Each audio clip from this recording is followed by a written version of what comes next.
Assalaamu calaykum. Dadku marka ay maqlaan cudurrada ugu dhimashada badan caalamka waxaa mar qura niyaddooda ku soo dhacaya cudurrada sida degdega ah wax ku dila kuwaas oo aan la daaweyn karin saaranna beejidka hore ee warbaahinta ka hadasha caafimaadka. laakiin sida xaqiiqda ah qaar badan oo ka mid ah xanuunnadaasi xitaa kuma jiraan 5 cudur ee ugu dilaasan caalamka. qiyaas ahaan 2015 dadka cudurrada u geeriyooday waxaa lagu sheegay 54.6 milyan oo qof iyadoo loo fiirinayo warbixinnada WHO ay soo saartay. 68% dadkaasi waxay u dhinteen xanuunno fudud oo si tartiib ah ku bilowday. muuqaalkeenna maanta ayaan kugula wadaagi doonaa 5 cudur ee ugu dhimashada badan caalamka iyo waxyaabaha looga hortagi karo. ka hor muuqaalka haddii ay tahay markii kuugu horraysay janaalka aadna danaynayso warbixinnada caynkani oo kale ah fadlan like dheh sabskraibna saar janaalka gambaleelkana furo si aad ula socoto muuqaalada aan soo gelinno ee waxtarka leh. aan bilaabo fiidiyowga.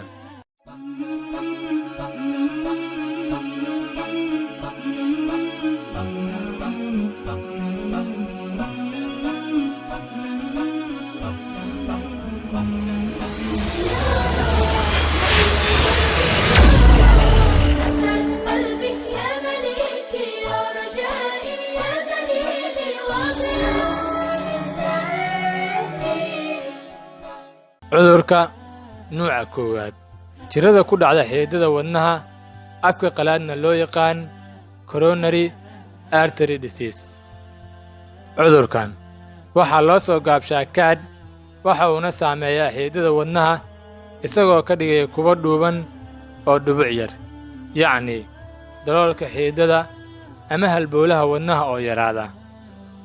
haddii aan la daaweyn waxa uu qofka ku hoggaamiyaa xabad xanuun wadnaha oo shaqo gaba iyo garaaca wadnaha oo xumaada ha noqdo mid gaabiya mid iska daba dhaca oo dhaqsada ama mid si kala duwan u garaacma.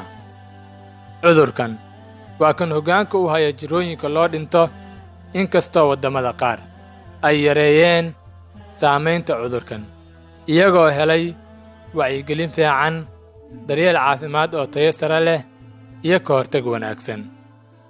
laakiin waddamada soo koraya ayaa noqday kuwa uu ku sii saa'ido cudurkan badiyana dhimashada sabab ahaan.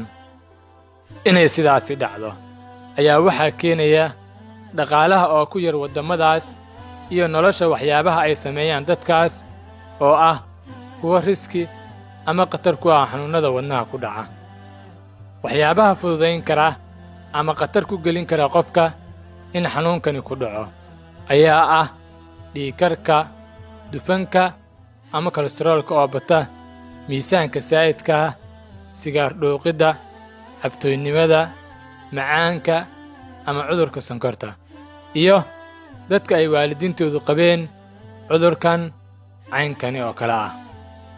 ka hortag ahaan haddii aad wax ka dareentid wadnaha waa inaad u tagtaa dhakhtarka takhasuska u leh si uu kuugu sheego tallaabada ugu habboon ee aad kaga hortegi kartid in khatarta noocaani ah ay ku soo wajahdo.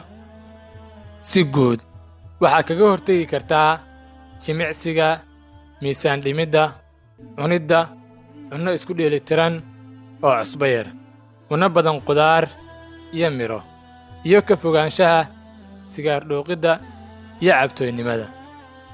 cudurka nuuca 2 istaroog ama cudurka loo yaqaan faaliga. faaligu waxa uu yimaadaa goortii ay dhacdo in halbowlaha dhiigga maskaxda geeya uu xirmo kaas oo keena in hawada oksijiinka ee ay u baahnayd maskaxdu gaari weyso daqiiqado kadibna unugyada maskaxdu dhintaan. dadka cudurkani soo wajaho ayaa lagu arkaa dareen lumid iyo wareer ama socodka iyo aragtida oo walaac gala haddii aan la daaweyn cudurkan waxa uu keenaa cuuryaannimo qofka noloshiisa oo dhan ah.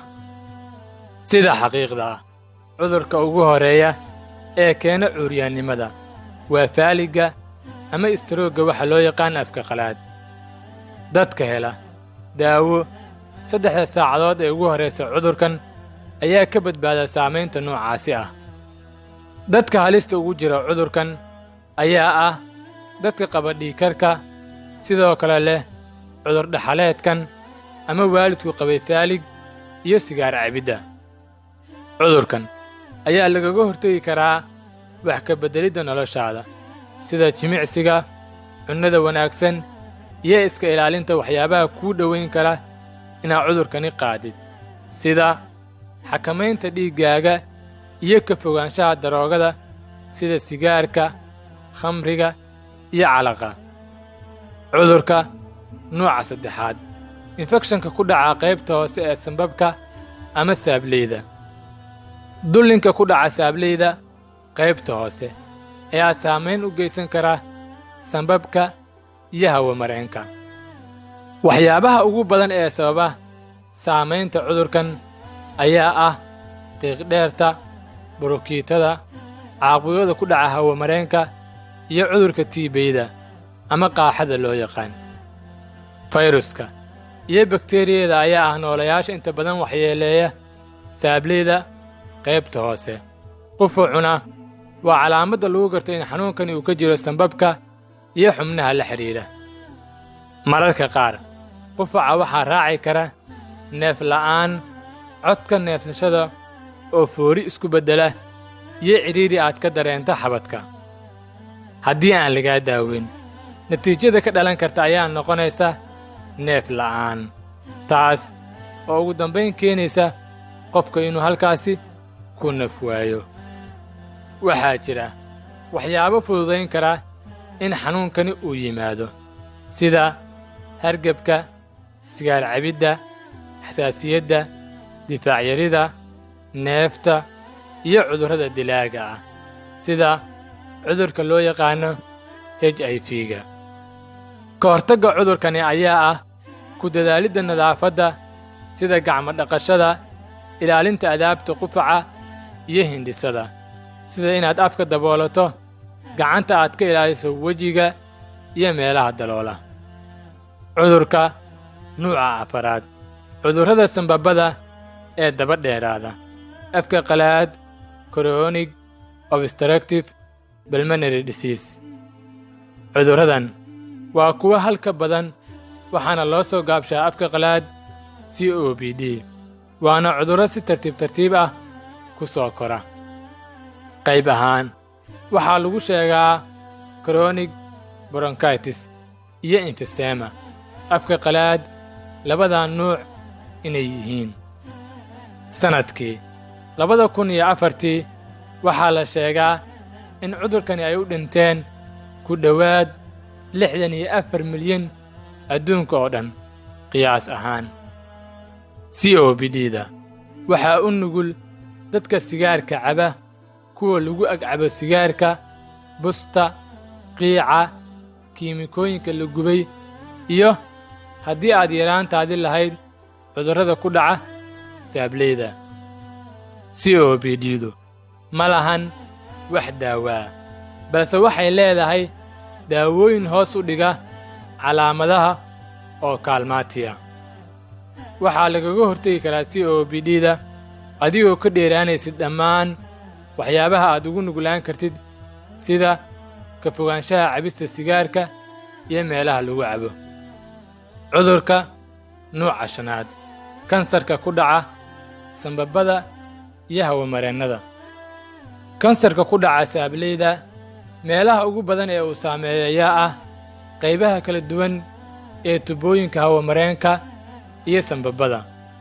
waxyaabaha ugu badan ee kansarkani sababa ayaa ah sigaar cabidda, qofka lagu agcabo sigaarka, iyo sunta ka timaada deegaanka sida qashinka la gubo oo soo gaaro xaafadaha. sida looga fogaado cudurkan waa inaad samaysaa ka dheeraanshaha waxa ugu badan ee keena cudurkan oo ah qiica toobaakada nafsiyan. ama ka agdhowaanshaha meelaha lagu cabo. Muuqaalkeena maanta intaas ayuu ku egyahay daawade. haddii aad ka heshay muuqaalka fadlan like saar, hana iloobin inaad subscribe saarto channelka gambaleelkana aad furato. Commentiskana iigu reeb haddii aad rabtid muuqaaladani oo kale. fiidiyowga inoo xiga insha Allah.